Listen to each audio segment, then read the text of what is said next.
Hey guys, welcome to another episode of Miss Lou Champion Spotlight. Tonight, we've got former mayor and Natchez icon, Mr. Tony Byrne in the house. You don't want to miss this one. Let's go.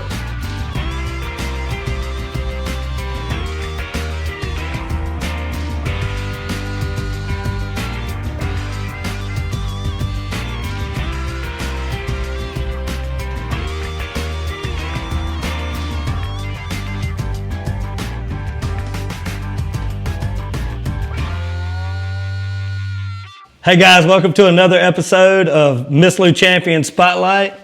Mr. Tony, let's just dive right in. You grew up right here in Miss Lou, right?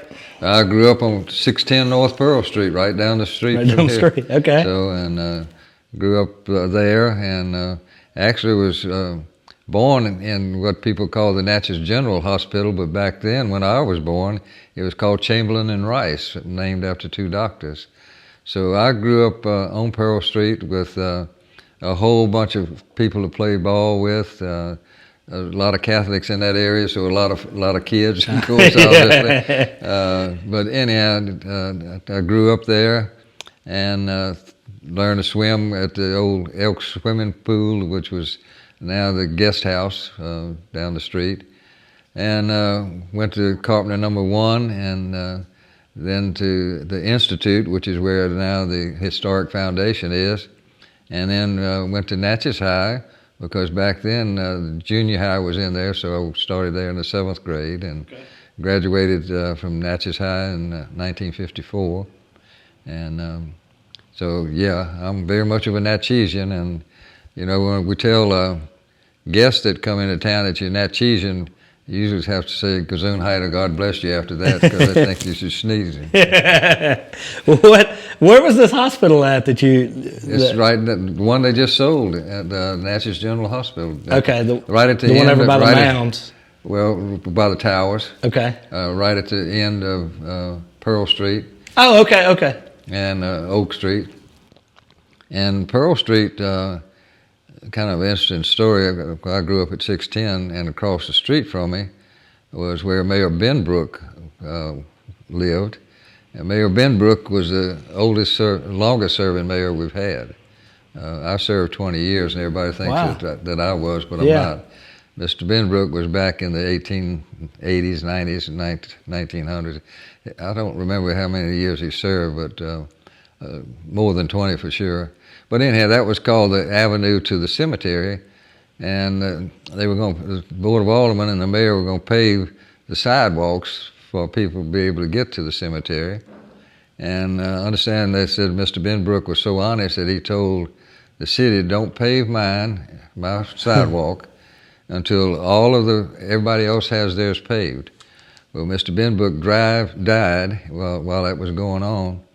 And to this day, there's no sidewalk in front of his house on purpose. Wow. And it's the only place on Pearl Street that doesn't have a sidewalk, has grass. Interesting. And B Street, which is right there at Pearl, was supposed to be named for Mr. Benbrook, but they didn't name while they were still alive, anything after anybody that was still alive. So it's called B Street, and there's no sidewalk on B Street either. Wow, that's interesting. So growing up in that area was kind of fun, but then I went to Natchez High and enjoyed playing sports at Natchez High.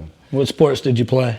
Well, everything they had, I guess. Anything they let you play? As you did in those days, but primarily basketball and football. Ironically, Ronnie, I was pretty fast, and I was playing on the varsity and the B team in football when I was a freshman. I weighed about 120 pounds, I guess. But being fast, Coach Rexinger brought me up to the varsity to run back punts and kickoffs and hold for extra points. And the last ball game of the season, I got hit pretty hard, and it caused my leg to hurt a good bit. And got examined at halftime, and Dr. Whittington, who was a very well-known doctor in this area, said at that time, at halftime, he said, this boy's not going to play football again. And how he knew that, I have no earthly idea. But what happened to me was got hit, and of course it pulled a muscle or whatever it pulled. It started bleeding, and it ossified. Something that probably today they could take a needle and shoot in there and get rid of.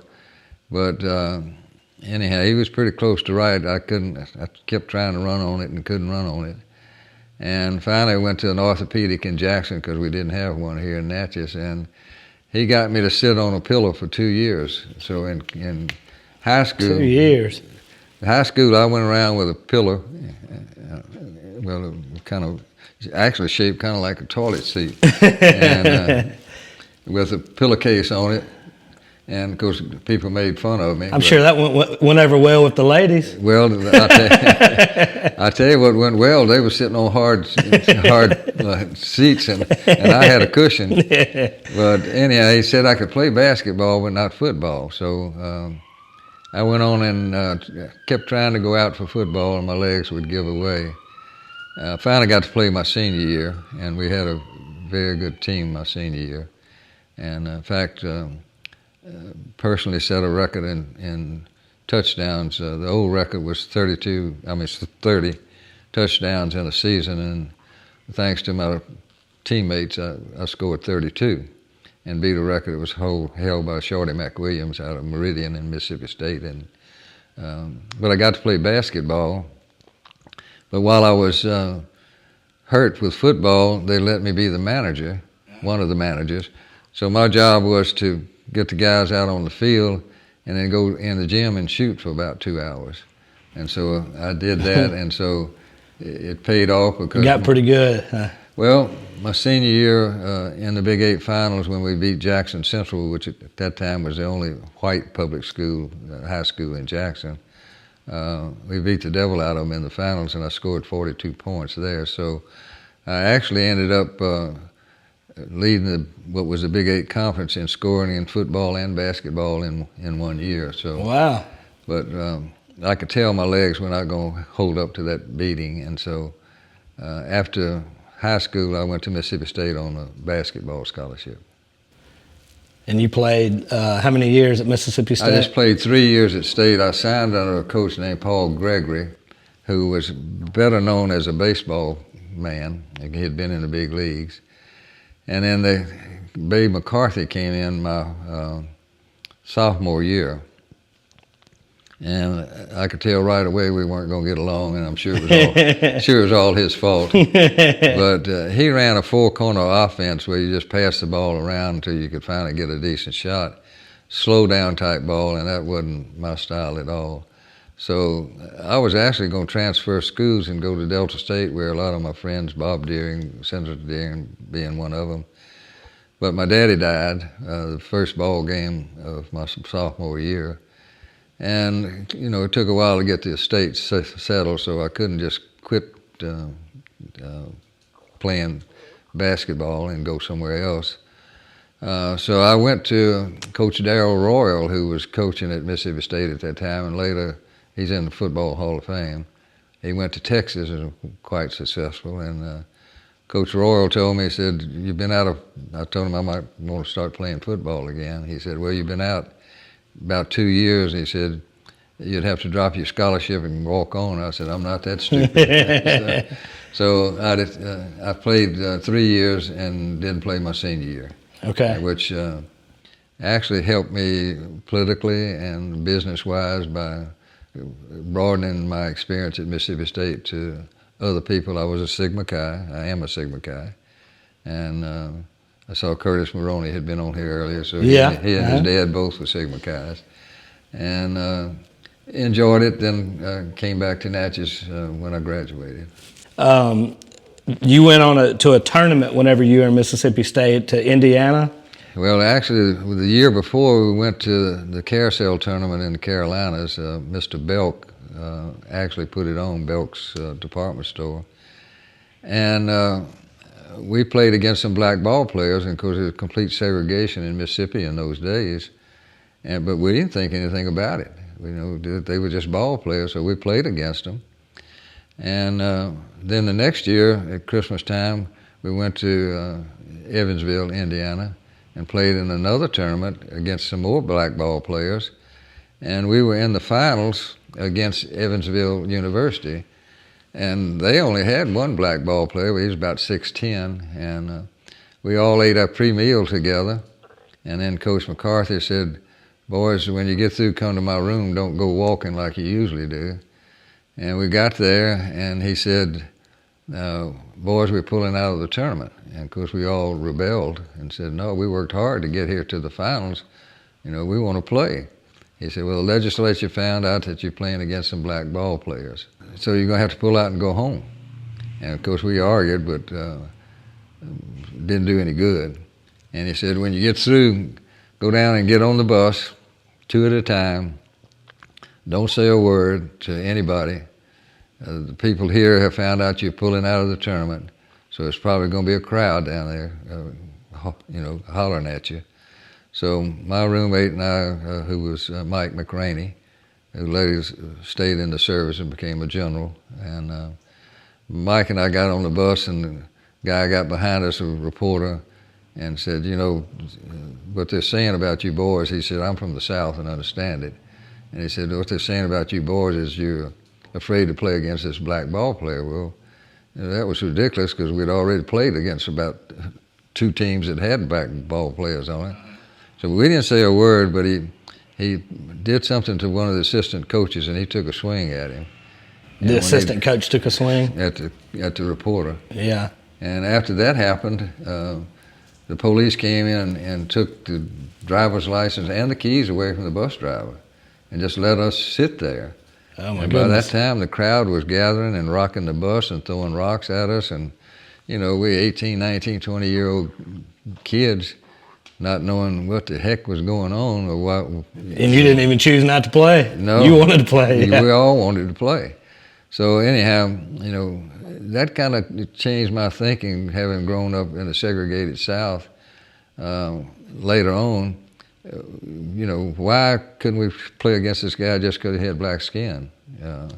So of course, when I got in public office, that obviously helped my thinking because I went into office, you know, kind of in the height of the civil rights problems and violence. Yeah, we're going to get to that a little bit later. But anyhow, that did change my opinion a whole lot about black and white.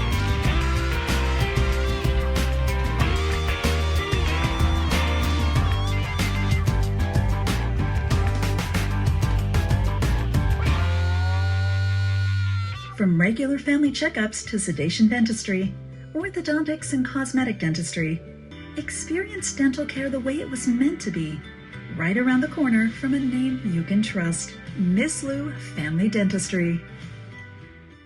Come see us for all your handmade and fine jewelry needs here at 415 Main Street in Natchez, Mississippi. You can also find us on the web at riseandshinestudio.com. Always remember to smile big, shine bright, and enjoy the journey.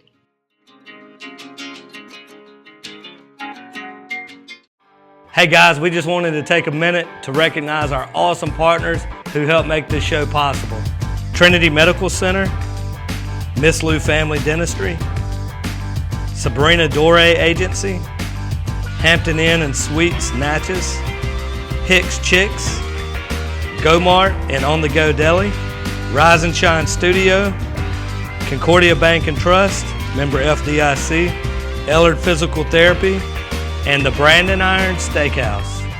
So let these businesses know how much you appreciate them helping us spread positivity throughout the Miss Lou. And remember, tell them Miss Lou Champions sent you.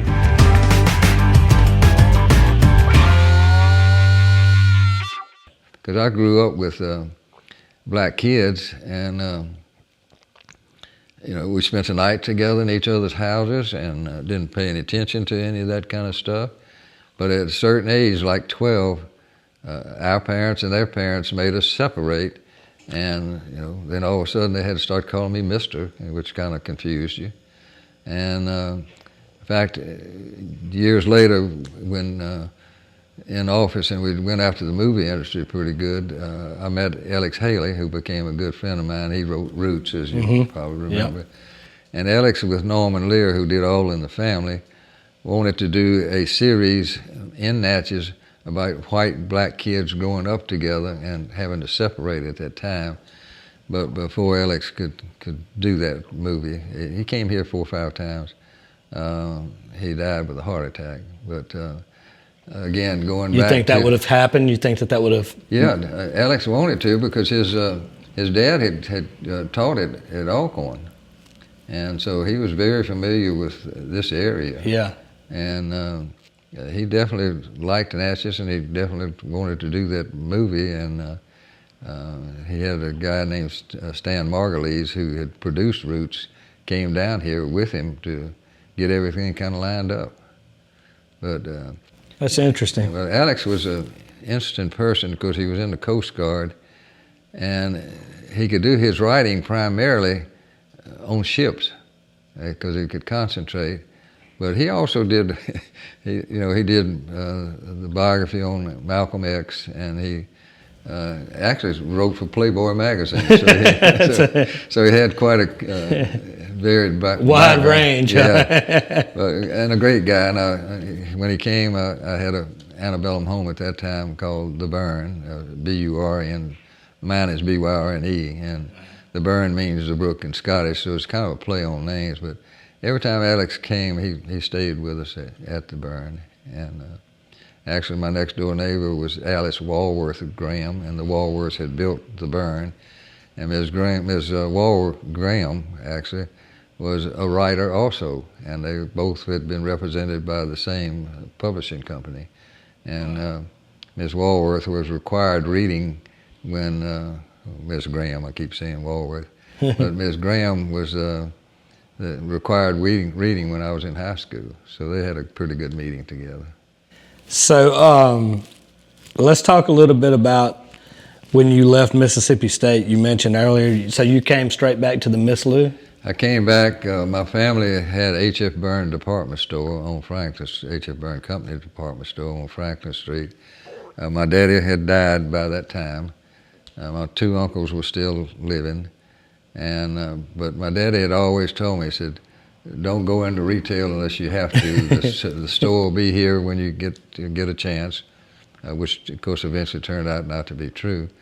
But my mother was working there, and I went to work for Tom L. Ketching's company. It was a printing and office supply place, and worked with them for a while. And then the guy that had worked there had gone to work for an insurance company called Federated Mutual, and he got a promotion and recommended me to take his place at Federated Mutual. So I covered 13 counties at that time, but traveling wasn't for me. And eventually, through some friends, I went to work for the Chamber of Commerce. Here in Natchez? Here in Natchez, Okay. Natchez Adams County Chamber of Commerce. We had what we call a manager in those days, they call a president now, named Warren Farmer. But he was brought here from Jackson to go after industry, and not so much working with the retail people, the downtown people, the mall people, whatever it is. So they decided that they would hire somebody else to do that part and let him do the industrial development. But he was still my boss, but basically I became the manager of the Chamber of Commerce. And one of the best things that happened to me was that the Chamber couldn't afford 2 people. So the city and the county went together and put some money up and actually paid my salary. And the first time I got my paycheck, they'd taken out retirement on me. Of course, I was probably about 25 years old. I said, "I don't need any retirement. You're taking away my money." So they upped me to clear what they told me I was going to clear, which was probably one of the best things that ever happened to me, because later years, I got the public retirement. So it certainly did help me in the long run. I loved working for the Chamber of Commerce. It was an awful lot of fun. But there was a man named Tom Reed who was on the Board of Aldermen. And I had known Mr. Reed, of course, all my life. And he had kind of the same kind of background that I had working for the Chamber of Commerce. He had also been a state legislator in the House. and he remarried. And in those days, and still, you have to live in the ward. So he remarried and was going to move out of the ward. So he came to me and asked me about running. And I said, well, Mr. Reed, I have no desire to be in politics. And he said, well, I'll help you. And he said, on top of that, it pays $300 a month. And I was making $400 a month. And I said, wait a minute, that's not a bad idea.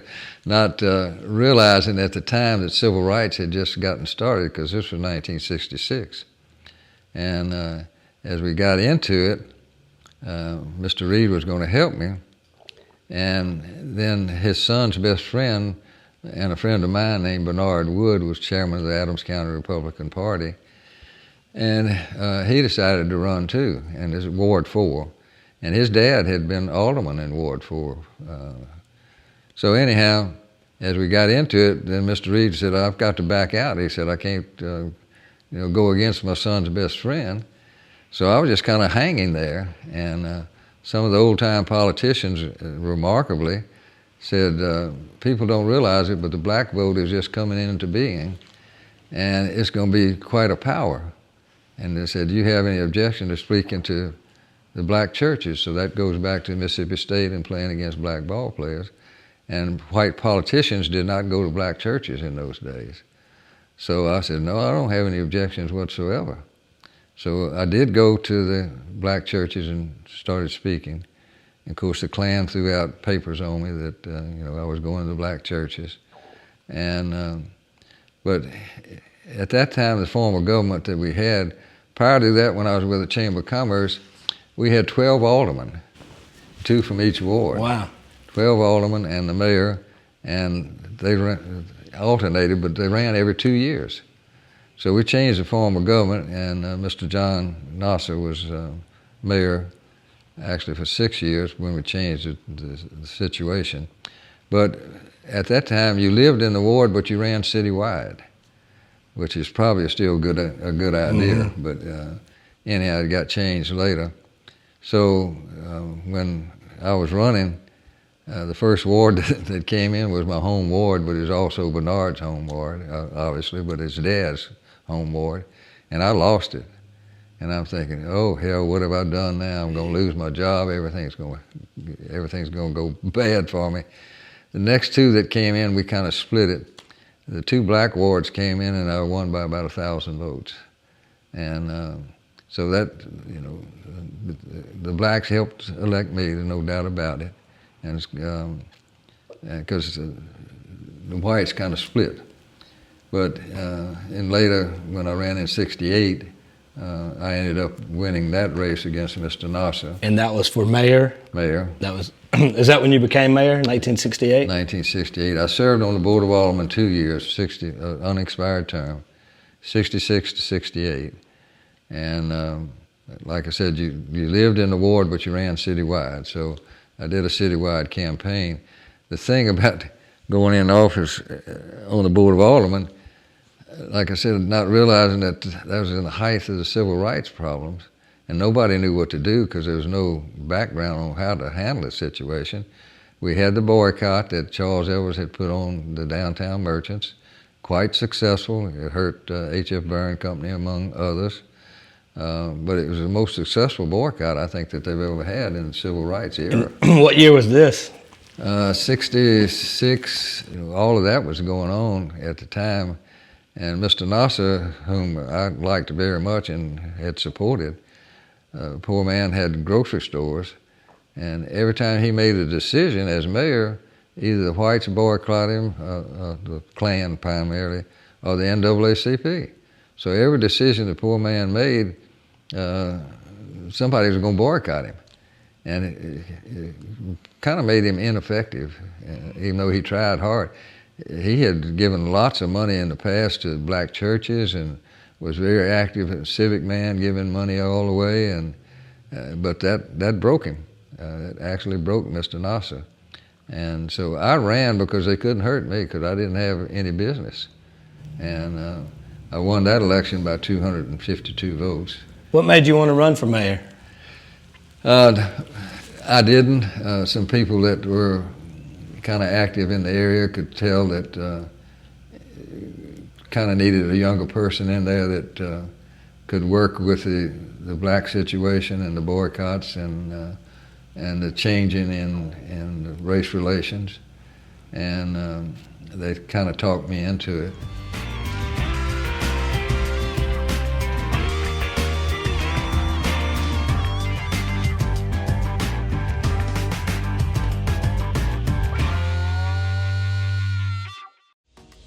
Welcome to your new hospital, Trinity Medical.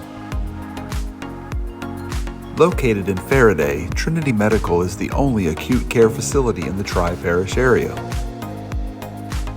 Here you will find an active pursuit of holistic health, a strong, honest group of clinicians, and a consciousness of others that transcends the 80,000 square feet committed to you and your loved ones. Trinity Medical. People you know, caring for people you love.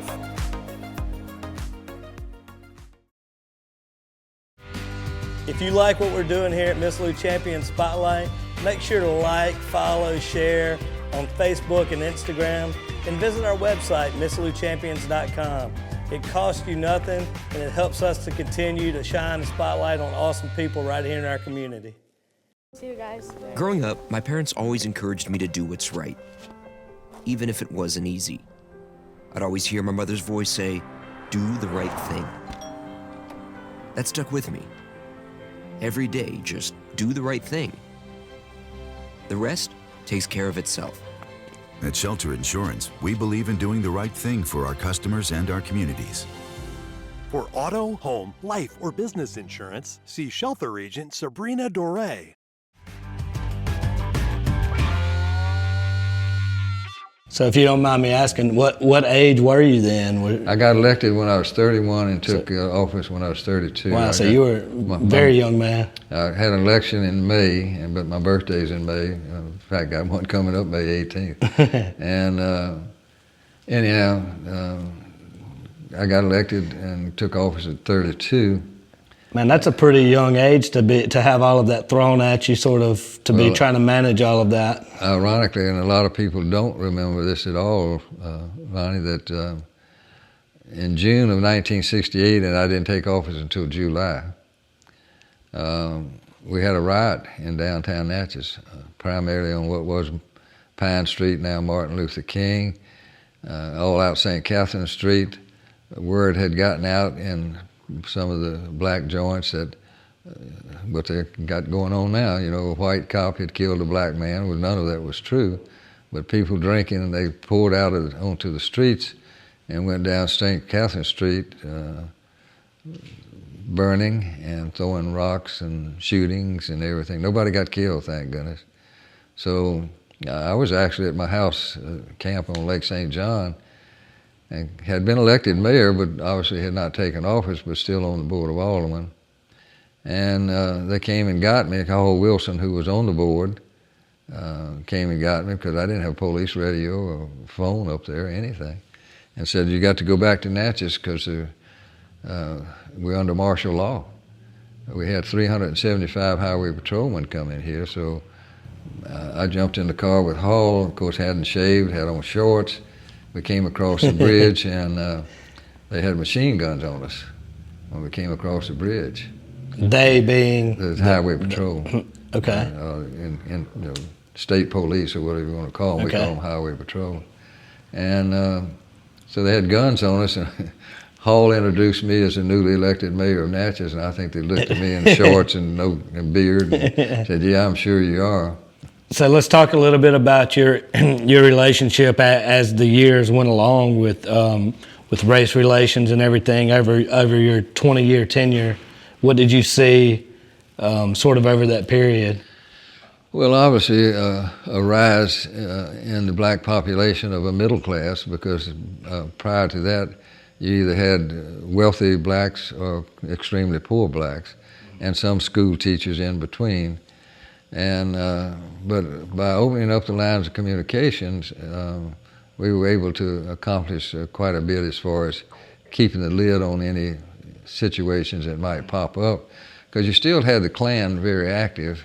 You know, E.L. McDaniel was a Grand Dragon for the White Knights of the Klan in Mississippi, and he's from Natchez, and the guy that I grew up with. Yeah. And in fact, he called E.L. McDaniel. I didn't know who E.L. McDaniel was until they marched down the street one day with their hoods up. I said, "That's Eddie. What the devil's he doing in there?" So, but then the Klan was active up to a point, and then after we kind of went in office, and the FBI came in here after Mississippi burning in Neshoba County, and we had like 32 FBI agents in here at one time, and they started publishing the names of people who were in the Klan in the paper, so a lot of them got out.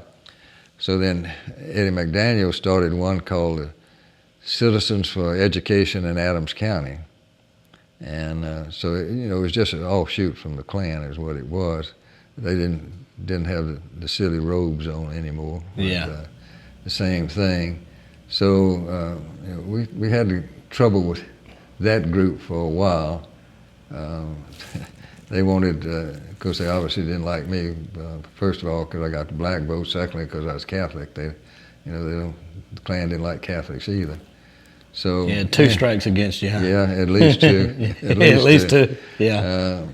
But anyhow, I had played sandlot football with Eddie, E.L. McDaniel, and everything, and so we obviously knew each other pretty well up to a point. But anyhow,